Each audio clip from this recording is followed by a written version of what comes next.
पहले ही महंगाई से जूझ रहे आम आदमी को एक और झटका लग सकता है। आरबीआई के गवर्नर ने चेतावनी दी है कि मार्च तक महंगाई पीक पर पहुंचने की आशंका है। इसके अलावा आपका लोन भी फिलहाल सस्ता नहीं होगा। ऐसा इसलिए क्योंकि रिजर्व बैंक ऑफ इंडिया ने ब्याज दरों में कोई बदलाव नहीं किया है। इसके मायने यह भी है कि आपकी मौजूदा ईएमआई में कोई बदलाव नहीं होगा। आरबीआई ने खुदरा महंगाई दर के वित्तीय वर्ष 2021-22 में 5.3% रहने का अनुमान लगाया। चौथी तिमाही में यह 5.7% रह सकती है। वहीं वित्तीय वर्ष 2022-23 के लिए सीपीआई इन्फ्लेशन 4.5% रहने का अनुमान लगाया गया है। 2022-23 की पहली तिमाही में महंगाई 4.9%, दूसरी तिमाही में 5%, तीसरी तिमाही में 4% और चौथी तिमाही में 4.2% रह सकती है।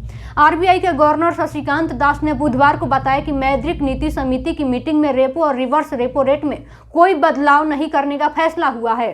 लोन की ब्याज दरें तय करने वाला रेपो रेट अभी 4% है और वहीं रिवर्स रेपो रेट 3.35% है। आरबीआई ने लगातार 10वीं बार रेपो रेट में कोई बदलाव नहीं किया है। इससे पहले वर्ष 2020 में केंद्रीय बैंक ने मार्च में 0.75% और मई में 0.40% की कटौती की थी और इसके बाद से रेपो रेट 4% के ऐतिहासिक निचले स्तर पर लुढ़क गया था। इसके बाद भी अभी तक आरबीआई ने दरों में कोई बदलाव नहीं किया है। रिजर्व बैंक के गवर्नर शक्तिकांत दास ने बताया कि एमपीसी ने ब्याज दरों में बदलाव न करने का फैसला किया है। आइए जानते हैं क्या है रेपो और रिवर्स रेपो रेट।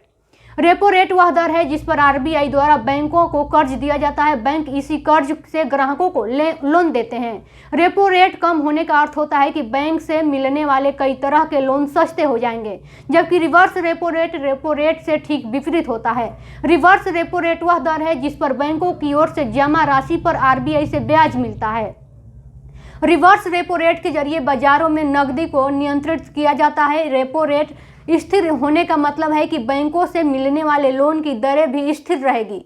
ब्याज दरों का फैसला करने वाली आरबीआई ने एमपीसी में 6 सदस्य होते हैं। इनमें 3 सरकार के प्रतिनिधि होते हैं और बाकी 3 सदस्य आरबीआई का प्रतिनिधित्व करते हैं, जिनमें गवर्नर भी शामिल होते हैं। एमपीसी की 3 दिन तक चलने वाली मीटिंग में ही आरबीआई रेपो रेट और रिवर्स रेपो रेट का फैसला करता है।